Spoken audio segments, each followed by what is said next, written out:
Everybody. आप तो अभी सुन रहे होंगे ना बचपन का प्यार वाला गाना। कितना फेमस हो रहा है ना वो बच्चा। काफ़ी अच्छा गाया है उसने। फेमस हो रहा है वो। आपको पता है ना कि फेमस दो तरीके से होते हैं। एक तो फेमस कर दिए जाते हैं और दूसरा कि हम अपने काम से खुद फेमस हो जाते हैं। ये मैं क्या कह रही हूँ? हाँ, फेमस कर दिया जाना।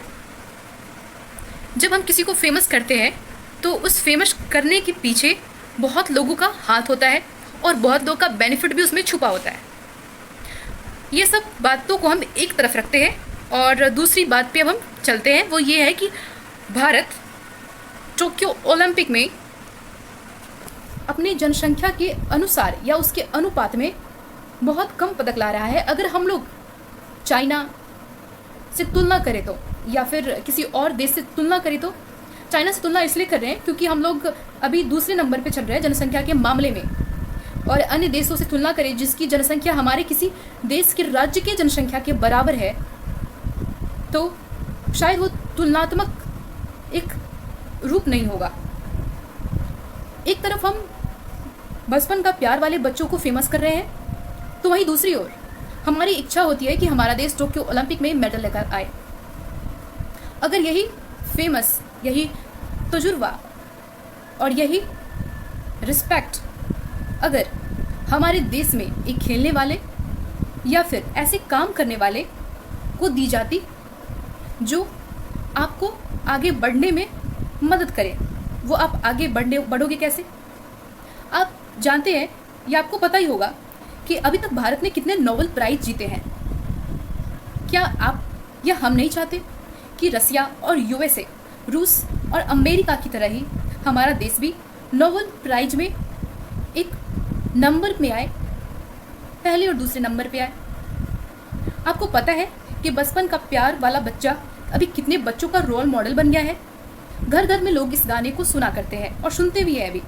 और ना जाने कितने बच्चों का ये रोल मॉडल बन गया है और कितने बच्चे के पेरेंट्स परेशान हो गए हैं ये गाने सुनकर। और हमारी चाहत होती है कि हम टोक्यो में अभी ओलंपिक में या फिर कोई भी ओलंपिक हो रहा है उसमें हम मेडल लेकर आए, और मेडल ना आ रहा है तो उस प्लेयर को हम लोग बोलते कि अरे देखो वो तो ऐसा खेल रहा है, वो तो ऐसा नहीं खेल रहा। गवर्नमेंट को बोलते, ये बोलते। तो क्या आपको लगता है कि आप किसी एक्टर को, किसी एक्ट्रेस को, जो उनके अंदर सिर्फ दिखावा ही होता है, आप उनको फेमस करके आप नोबेल प्राइज जीत लेंगे, आप ओलंपिक में मेडल ले आएंगे? नहीं, ये नहीं हो सकता और ऐसा हम कर नहीं सकते, क्योंकि हम सभी जानते हैं जिस देश का फेमस पर्सनालिटी या फिर जिस देश में जिस इंसान को सबसे अधिक प्रसिद्धि दी जाती है, प्रसिद्धि मिलती है, उस देश के लोग उसे ही फॉलो करते हैं। तो ऐसे लोगों को फॉलो करने से बचें और कुछ ज्ञान की बातें अर्जन करें। और कलात्मक होना बुरा या गलत नहीं है, लेकिन ऐसी चीज़ों के पीछे जाना जिसका रिजल्ट और आउटकम ज़ीरो आने वाला है। क्या बताओ कि टिकटॉक पे वीडियो बनाने से, या फिर आप जो गाने बनाकर रील्स बनाते हैं और बहुत सारी पता नहीं क्या क्या बहुत सारे वीडियोस बनाते हैं अलग अलग, अब तो और भी ऐप्स आ गए, अब तो टिकटॉक बंद हो गया तो बहुत सारी इसकी जगह पे ऐप्स आ गए हैं, तो क्या वो बनाने से हमारा देश आगे जाएगा? क्या आपका गांव या शहर आगे जाएगा? नहीं, इन चीज़ों से आगे करने से कुछ नहीं होने वाला। हाँ, थोड़े समय के लिए हमें खुशी ज़रूर मिलती है भाई, और कुछ दिन बाद अगर फेमस हो गए तब तो और भी ज़्यादा खुशी।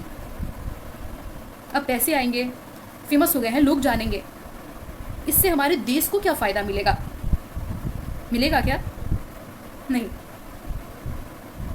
तो काम कुछ ऐसा करो और फॉलो उन लोगों को करो जिनसे आप खुद को, अपने गांव को, अपने शहर को, अपने देश को आगे ले जाओ। मुझे अफसोस नहीं है, मुझे अफसोस नहीं है जैसे कि आपने कभी कोई गलती कर दी या फिर आपसे धोखे से कोई गलती हो गई और आपसे सामने वाला बोलता है कि तुमने तो गलती कर दी या तुमने ऐसा क्यों किया, से सॉरी। तो आप कहते हो कि नो, मैं सॉरी नहीं बोलने वाला या मैं नहीं बोलने वाली, और इसके बदले में आप कहते हो कि मुझे इस बात का कोई अफसोस नहीं, मुझे इस बात का कोई गम नहीं। अगर आपको ऐसे इंग्लिश में कहना हो कि मुझे कोई अफसोस नहीं, तो आप कैसे कहोगे? तो आप कहेंगे आई डोंट रिग्रेट इट। क्या कहोगे? I don't regret it. I don't regret it.